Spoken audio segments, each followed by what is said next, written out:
محب وطن کمانڈوز کی ایک سنسنی خیز داستان جو دفاعی وطن کے ساتھ ساتھ وادی کشمیر کو بھارتی درندگی سے بچانے کے لیے پچھلی 7 دہائیوں سے مسلسل دشمن کے سینے پر مونگ دل رہے ہیں۔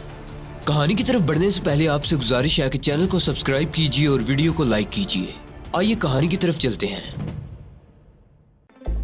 جیسے ہی ٹیکسی چلی، انٹیلیجنس والا بھی جیپ میں سوار ہوا اور جیپ عمران کے پیچھے لگ گئی۔ عمران نے اگلے چوک میں جا کر سامنے والے آئینے میں دیکھ لیا تھا کہ انٹیلیجنس کی جیپ اس کا تعاقب کر رہی ہے۔ عمران نے ٹیکسی کو کلکتے کی سڑکوں پر گھمانا شروع کر دیا۔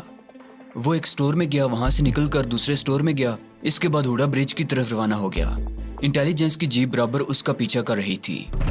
جس وقت وہ ٹیکسی سے نکل کر سٹور میں جاتا تھا تو انٹیلیجنس والا آدمی بھی اس کے ساتھ ہی سٹور میں داخل ہو جاتا تھا اور پھر اس کے ساتھ ہی باہر آ کر اس کا تعاقب شروع کر دیتا تھا۔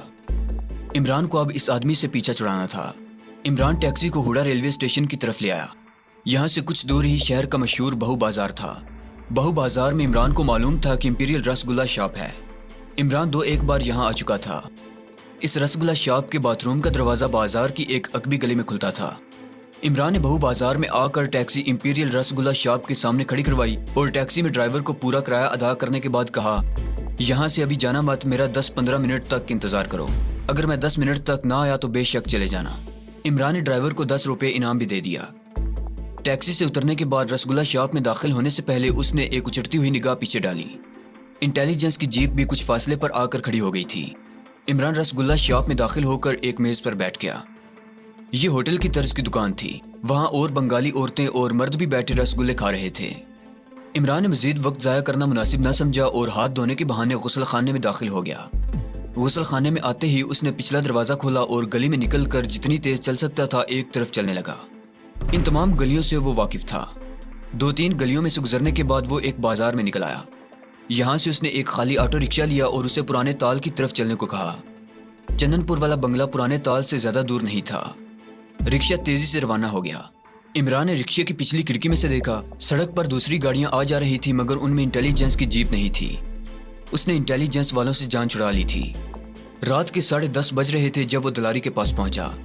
دلاری اس کا بے چینی سے انتظار کر رہی تھی۔ اسے دیکھتے ہی بولی، تم ٹھیک ہو نا؟ ہاں بالکل ٹھیک ہوں، لالا جی کہاں ہیں؟ دلاری نے بتایا کہ لالا جی ابھی تک ڈنر سے واپس نہیں آئے۔ اب دلاری اس سے پوچھنے لگی کہ ایسی کون سی مصیبت آن پڑی تھی کہ اسے اکیلے بھاگنا پڑا۔ عمران نے دلاری کو اپنے ساتھ لگاتے ہوئے کہا، میری جان کل بتاؤں گا۔ دلاری اتنے میں ہی خوشی سے نہال ہو رہی تھی کہ عمران اس سے محبت کا اظہار بڑی گرم جوشی سے کرنے لگا تھا۔ دوسرے دن عمران امام صاحب کے ہاں گیا تو ان کے حجرے کو تالا لگا ہوا تھا۔ عمران مسجد میں ایک طرف ہو کر بیٹھ گیا۔ وہ نماز کا وقت نہیں تھا، مسجد خالی پڑی تھی۔ تھوڑی دیر بعد امام صاحب بھی تشریف لے آئے۔ انہوں نے عمران کو دیکھا تو اشارے سے اپنے پیچھے آنے کو کہا۔ وہ تالا کھول کر حجرے میں چلے گئے۔ عمران بھی ان کے پیچھے حجرے میں آ گیا۔ امام صاحب نے دروازہ بند کر کے کنڈی لگا دی اور بتی جلا دی۔ کہنے لگے، بیٹھ جاؤ، میں ابھی اپنے خاص آدمی سے ہی مل کر آ رہا ہوں۔ عمران نے پوچھا، کیا کوئی انتظام ہوا؟ امام صاحب کہنے لگے، یہ آدمی دھماکہ خیز بم تیار کرنے کا ماہر ہے مگر اس کا سارا کام دیسی ساخت کا ہوتا ہے، لیکن آدمی بہت کاریگر ہے۔ جب میں نے اسے بتایا کہ ہمیں چھوٹے سے چھوٹے سائز کا ٹائم بم درکار ہے تو کہنے لگا، میں چھوٹے سے چھوٹے سائز کا ایک بال پوائنٹ کے سائز کا بم تیار کر دوں گا مگر یہ گارنٹی نہیں دے سکتا کہ وہ عین وقت پر ضرور پھٹے گا۔ بڑے سائز کے بم میں لگایا ہوا کلاک تو ٹھیک کام کرتا ہے اور بم طے شدہ وقت پر پھٹ جاتا ہے، لیکن بال پوائنٹ سائز کے بم کی میں گارنٹی نہیں دے سکتا، وہ پھٹ بھی سکتا ہے اور نہیں بھی پھٹ سکتا۔ کمانڈر عمران بڑی توجہ سے امام صاحب کی بات سن رہا تھا۔ امام صاحب کہنے لگے، اگر تم کہو تو وہ آدمی بال پوائنٹ سائز کا بم تیار کر دے گا، اب جیسے تمہاری مرضی۔ عمران سوچنے لگا کہ نہ ہونے سے کچھ ہونا بہتر ہے۔ ممکن ہے بم وقت پر پھٹ جائے کیونکہ اس کے سامنے دوسرا کوئی وسیلہ نہیں تھا، دوسرا کوئی راستہ نہیں تھا سوائے امام صاحب کے۔ دوسرا کوئی آدمی اسے وہاں نہ تو جانتا تھا اور نہ اس سے اس کا رابطہ ہی تھا۔ اس نے امام صاحب سے کہا، محترم لگتا ہے مجھے یہ چانس لینا ہی پڑے گا۔ آپ اپنے آدمی سے کہیں کہ وہ بال پوائنٹ بم تیار کر دے، وہ کتنی دیر میں یہ کام کر دے گا؟ امام صاحب بولے، وہ کہہ رہا تھا کہ میں ایک بال پوائنٹ ٹائم بم 6-7 گھنٹوں میں تیار کر دوں گا۔ عمران نے کہا، تو پھر اسے کہیے کہ وہ آج ہی یہ کام کرنا شروع کر دے، میں کل شام کو آ کر لے جاؤں گا۔ کیا مجھے بال پوائنٹ لینے کے لیے اس آدمی کے ہاں جانا ہوگا؟ امام صاحب بولے، تمہیں وہاں جانے کی ضرورت نہیں پڑے گی، میں کل اس سے لیتا ہوں گا۔ تم کل عصر کی نماز کے بعد میرے پاس آ جانا، تمہاری امانت میرے پاس محفوظ پڑی ہوگی۔ دوسرے روز عمران عصر کی نماز کے بعد امام صاحب کی خدمت میں حاضر ہو گیا۔ وہ حجرے کے باہر مسجد کے صحن میں بیٹھے کسی کتاب کے مطالعے میں مصروف تھے۔ عمران کو دیکھا تو اشارہ کیا کہ وہ حجرے کے عقبی دروازے کی طرف جائے۔ عمران وہیں سے مسجد کی پچھلی گلی کی طرف ہو گیا۔ انہوں نے حجرے کا پچھلا دروازہ کھول دیا تھا۔ عمران اندر گیا تو امام صاحب نے دروازہ بند کر کے کنڈی لگا دی اور عمران کے سامنے بیٹھ گئے۔ وہ کہنے لگے تمہاری امانت میں لے آیا ہوں۔ اس کے بعد انہوں نے چارپائی کے نیچے سے ایک ٹین کا سوٹ کیس باہر نکال کر کھولا اور اس میں سے رومال میں لپٹا ہوا کالے رنگ کا عام سائز کا ایک بال پوائنٹ نکال کر عمران کو دیا اور کہنے لگے اپنے آدمی کا کہنا ہے کہ اگر یہ بم وقت پر چل گیا تو جہاں سے پھٹے گا وہاں 5 گز کے اندر کوئی چیز سلامت نہیں رہے گی اور کئی فٹ گہرا گڑھا پڑ جائے گا۔ کمانڈر عمران بال پوائنٹ کو دیکھنے لگا۔ اس قسم کا بم وہ پہلے بھی 1-2 مارکوں میں استعمال کر چکا تھا، مگر وہ بال پوائنٹ یورپ کی آرسنل فیکٹریوں کے تیار کرتا تھے، جبکہ یہ بال پوائنٹ دیسی ساخت کا تھا اور لگتا تھا کہ اسے گھر میں بیٹھ کر بنایا گیا ہے۔ اس نے امام صاحب سے پوچھا اس کا کلاک پوائنٹ کہاں ہے؟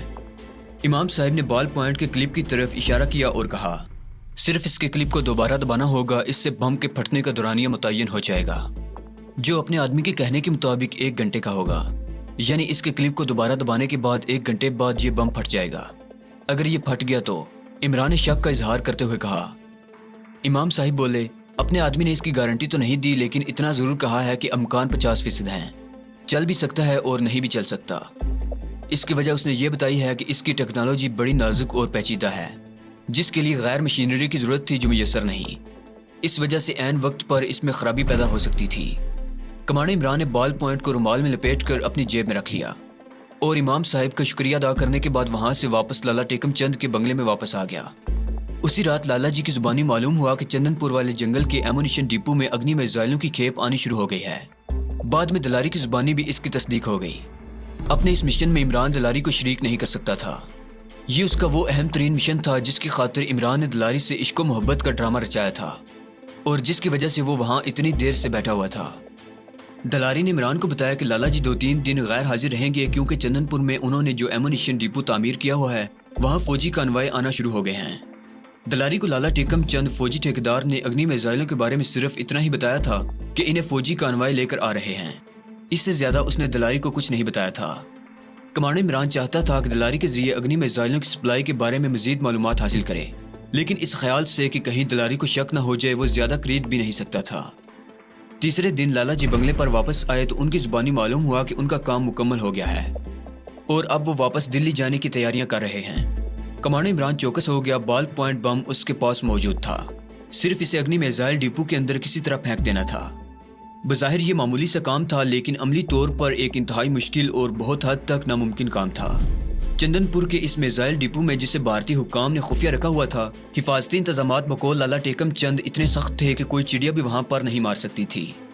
کمانڈر عمران اگر کسی تدبیر پر عمل کرتے ہوئے دن کے وقت وہاں چلا بھی جاتا تو بیرک میں مقیم بھارتی یونٹ کا صوبیدار میجر اور اس کی گشتی پارٹی کے سپاہی اسے پہچان سکتے تھے اور وہ مجاہدین کے فرار کے سلسلے میں پہلے ہی سے اس کی تلاش میں تھے۔ عمران کافی سوچ بچار کے بعد اس نتیجے پر پہنچا کہ یہ کام اسے اکیلے ہی کرنا ہوگا اور اس مشن کو رات کی تاریکی میں سر انجام دینا ہوگا تاکہ کوئی اسے شناخت نہ کر سکے۔ اب دلاری اور لالا ٹیکم چند اس کے لیے کوئی اہمیت نہیں رکھتے تھے، ان سے عمران نے جو کام لینا تھا وہ لے لیا تھا۔ یہ لوگ اب اس کی نگاہوں سے اوجھل ہو چکے تھے۔ اس کے سامنے صرف اس کا ٹارگٹ تھا جہاں رات کے اندھیرے میں کسی طرح پہنچ کر اس بال پوائنٹ کو میزائلوں کے نو تعمیر شدہ ڈپو کے اندر پھینکنا تھا۔ اس مشن کے لیے ضروری تھا کہ عمران ایک رات پہلے ٹارگٹ کا سروے کرے اور یہ دیکھے سیکیورٹی کے انتظامات کس قسم کے ہیں اور کامیابی کے امکانات کتنے فیصد ہیں۔ ٹارگٹ اس نے دیکھا ہوا تھا۔ جیسا کہ ہم بیان کر چکے ہیں، جب ایمونیشن ڈپو تیار ہو رہا تھا تو کمانڈر عمران دلاری کے ساتھ اسے دیکھنے گیا تھا۔ اس نے نوٹ کیا تھا کہ ایمونیشن ڈپو ایک بڑے ہال کمرے کی شکل میں ہے جس سے 2 فٹ کے فاصلے پر فوجی یونٹ کی 2 بیرکیں ہیں۔ ایمونیشن ہال کا صرف ایک ہی گیٹ ہے جو لوہے کا ہے، دوسرا کوئی گیٹ نہیں رکھا گیا۔ اس کے پیچھے ہال کی عقبی دیوار میں 7 بنے ہوئے 3 روشن دان تھے جو تازہ ہوا کے اخراج کے لیے بنائے گئے تھے۔ یہ روشن دان زمین سے 15-16 فٹ بلند تھے اور ان میں لوہے کی سلاخیں لگی ہوئی تھیں۔ صرف یہی ایک جگہ تھی جہاں سے بال پوائنٹ بم کو کمرے کے اندر پھینکا جا سکتا تھا۔ کمانڈر عمران صرف یہ دیکھنا چاہتا تھا کہ وہاں سیکیورٹی کی کیا صورتحال ہے۔ اسی روز شام سے ذرا پہلے عمران دلاری کی گاڑی لے کر نکل گیا۔ دلاری سے اس نے کہا کہ وہ شہر میں اپنے لیے ایک نئی قمیض خریدنے جا رہا ہے۔ اسے معلوم تھا کہ دلاری اس کے ساتھ جانے پر اصرار نہیں کرے گی کیونکہ اس کا عاشق زاد لالا ٹیکم چند اس وقت بنگلے میں موجود تھا۔ دلاری نے عمران کو صرف اتنا کہا کہ جلدی واپس آ جانا۔ عمران گاڑی کو شہر سے نکال کر غیر آباد علاقے کی جانب سے چندن پور کی طرف روانہ ہو گیا۔ اس علاقے کا وہ ایک دفعہ پہلے سروے کر چکا تھا۔ وہ مختلف دیہاتی بستیوں اور جھگیوں کے قریب سے ہوتا ہوا اس چھوٹے سے ٹیلے کے عقب میں پہنچ گیا جہاں سے چندن پور کا جنگل شروع ہوتا تھا اور جس کے عقب میں فوج کا ایمونیشن ڈپو اور بھارتی یونٹ کی بیرکیں تھیں۔ عمران عام لباس میں تھا، اس کے پاس کوئی قابل اعتراض چیز بھی نہیں تھی۔ احتیاط کے طور پر اس نے بنگالی شاعر ٹیگور کی انگریزی نظموں کی کتاب اپنے پاس رکھ لی تھی۔ گاڑی اس نے ایک محفوظ جگہ پر کھڑی کر دی اور ٹیلے کا جائزہ لیا۔ آسمان پر ہلکے ہلکے بادل چھائے ہوئے تھے، دن ڈلنا شروع ہو چکا تھا، دن کی روشنی ماند پڑنے لگی تھی۔ ٹیلے کے ارد گرد خاموشی چھائی ہوئی تھی۔ یہ ٹیلہ چندن پور کے جنگل کا پہلا ٹیلہ تھا۔ اس ٹیلے کی دوسری جانب وہ ایمونیشن ہال تھا جس کے اندر اگنی میزائلوں کی پوری کھیپ پہنچ چکی تھی۔ یہ وہی اگنی میزائل تھے جنہیں بہت جلدی کارگل سیکٹر کے محاذ پر منتقل کیا جانا تھا۔ عمران نے دیکھا کہ ٹیلے کی اس جانب سیکیورٹی کے کوئی آثار نہیں تھے، لیکن کسی خفیہ فوجی مورچے کے امکان کو نظر انداز نہیں کیا جا سکتا تھا۔ اس کے باوجود عمران کو ہر حالت میں ٹارگٹ کا مشاہدہ کرنا تھا۔ گاڑی اس نے جاڑیوں کے عقب میں کھڑی کی تھی اور گاڑی بند کر کے وہ کچھ دیر وہیں بیٹھا کتاب پڑھتا رہا، اس خیال سے کہ اگر بھارتی فوج نے سیکیورٹی کا کوئی بندوبست کر رکھا ہوگا تو کوئی نہ کوئی فوجی کسی نہ کسی طرف سے نکل کر اسے پوچھ گچھ کرنے ضرور آئے گا۔ عمران 10-15 منٹ تک وہاں بیٹھا ٹیگور کی نظموں کا مطالعہ کرتا رہا۔ اس دوران سیکیورٹی کا کوئی آدمی، کوئی سپاہی اس کے قریب نہ آیا۔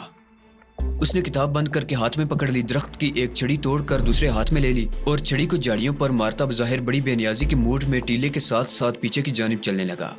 وہ اپنے آپ کو کالج کا اسٹوڈنٹ ظاہر کرنے کی کوشش کر رہا تھا جو شہر کے شور سے نجات حاصل کر کے وہاں کتاب کا مطالعہ کرنے آ گیا ہے۔ ٹیلے کے عقب میں آ کر اس نے ایک نظر پیچھے دیکھا اور ٹیلے کی چڑھائی چڑھنے لگا۔ ٹیلے پر جاڑیاں اور اونچی اونچی گھاس اگی ہوئی تھی۔ کمانڈو عمران ان کی اوٹ لیتا ٹیلے کی چوٹی پر آ کر بیٹھ گیا۔ 1-2 منٹ تک وہ اسی طرح بیٹھا رہا، پھر اٹھا اور جھک کر آگے بڑھا۔ جہاں سے ٹیلے کی دوسری جانب کی ڈھلان شروع ہوتی تھی وہاں پھر بیٹھ گیا اور نیچے دیکھا۔ اس کا ٹارگٹ نیچے تھوڑی دوری پر موجود تھا۔ یہ ایک ڈلوان چھت والی اونچی عمارت تھی۔ عمران نے اسے پہچان لیا، یہ چندن پور والا خفیہ فوجی ایمونیشن سٹور تھا۔ غروب ہوتے سورج کی روشنی میں اسے ایمونیشن سٹور کے ہال کی عقبی دیوار کے 3 سلاخوں والے روشن دان صاف نظر آ رہے تھے۔ ان میں سے ایک روشن دان میں سے اس نے ٹائم بم اندر پھینکنا تھا۔ دوسری جانب سے 2 سپاہیوں کی آپس میں اونچی آواز میں باتیں کرنے اور ہنسنے کی آواز سنائی دی۔ عمران 5-7 منٹ تک وہی جاڑیوں میں چھپ کر بیٹھا اپنے ٹارگٹ کا جائزہ لیتا رہا۔ اس وقت وہاں کوئی پیٹرول پارٹی گشت کرتی دکھائی نہیں دے رہی تھی۔ ہو سکتا ہے رات کو اس قسم کی کوئی گشتی پارٹی گشت کرتی ہو۔ یہ سوچ کر وہ خاموشی سے اٹھا اور جھک جھک کر چلتا ٹیلے سے نیچے اتر آیا۔ درختوں کے جھنڈ میں جا کر گاڑی میں بیٹھا اور واپس روانہ ہو گیا۔ ٹارگٹ کا اس نے مشاہدہ کر لیا تھا۔ بظاہر ایسا لگتا تھا کہ وہ اسے آسانی سے مار لے گا، لیکن عین ممکن تھا کہ رات کو وہاں سیکیورٹی سخت کر دی جاتی ہو۔ لیکن کمانڈو عمران کو ہر حالت میں اگنی میزائل کے اس ایمونیشن سٹور کو اڑانا تھا، کیونکہ چند روز کے اندر اندر یہاں سے ان میزائلوں کی کارگل کے محاذ پر انڈین آرمی کو سپلائی شروع ہونے والی تھی، جس کو ہر حالت میں ناکام بنانا عمران کا فرض تھا۔ گاڑی میں بیٹھا دلاری کے بنگلے پر واپس آتے ہوئے وہ اس بات پر حیران ضرور تھا کہ ٹیلے کے عقب میں سیکیورٹی کا ایک بھی بھارتی سپاہی اسے دکھائی نہیں دیا تھا۔ انہی خیالات میں الجھا وہ رات ہونے سے پہلے پہلے دلاری کے بنگلے پر پہنچ گیا۔ گاڑی بنگلے کے احاطے میں ایک طرف کھڑی کی اور غسل خانے کے پچھلے دروازے میں سے اپنے بیڈ روم میں آ گیا۔ اس نے کمانڈو آپریشن کے لیے اسی رات کا وقت طے کر لیا تھا۔ وہ تاخیر نہیں کرنا چاہتا تھا۔ حالات اگر سازگار تھے تو وہ فوری طور پر اٹیک کر دینا چاہتا تھا۔ اس نے بیڈ روم میں آ کر الماری کے نیچے سے رومال میں لپٹا ہوا ٹائم بم نکال کر اسے غور سے دیکھا۔ یہ سیاہ رنگ کا بال پوائنٹ اسے بے حقیقت سا لگ رہا تھا۔ اس کے کلپ کو صرف 2 بار دبانا ہی تھا، خدا جانے دبانے کے 1 گھنٹے بعد وہ چلتا بھی ہے یا نہیں۔ چانس 50-50 تھا۔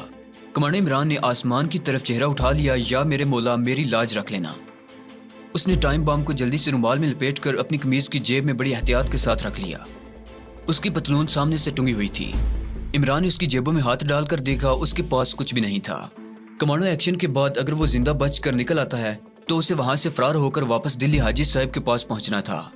اگر بال پوائنٹ ٹائم بم ایمونیشن سٹور میں پھینک دینے کے 1 گھنٹے بعد پھٹ جاتا ہے تو کمانڈو عمران کے پاس صرف 1 گھنٹے کا وقفہ تھا، جس کے دوران اسے ایک بہت بڑے آتش فشاں کے پھٹتے ہوئے آگ اگلتے ہوئے بارود اور دکتے ہوئے آہنی ٹکڑوں سے بچ کر نکلنا تھا۔ بڑا مشکل کام تھا، مگر کمانڈو عمران کو اس کی پرواہ نہیں تھی کہ ایمونیشن سٹور کے پھٹنے کے بعد اس کے ساتھ کیا گزرتی ہے۔ زیادہ سے زیادہ یہی ہو سکتا تھا کہ وہ اگنی میزائلوں کے دھماکوں کی زد میں آ جائے اور اس کے پرخچے اڑ جائیں۔ اسے اس کی پرواہ نہیں تھی۔ اس سے زیادہ اس کی خوش قسمتی اور کیا ہو سکتی تھی کہ اس کا جسم جہاد کشمیر اور اللہ کی خوشنودی میں قربان ہو جائے۔ ایک بات ہمیشہ یاد رکھیں، مسلمان کمانڈو کبھی موت سے نہیں ڈرتا، بلکہ موت اس سے ڈرتی ہے۔ ایک کلمہ گو مسلمان کمانڈو جوان موت پر فتح حاصل کرنے کے بعد ہی اپنے مشن کے لیے نکلتا ہے۔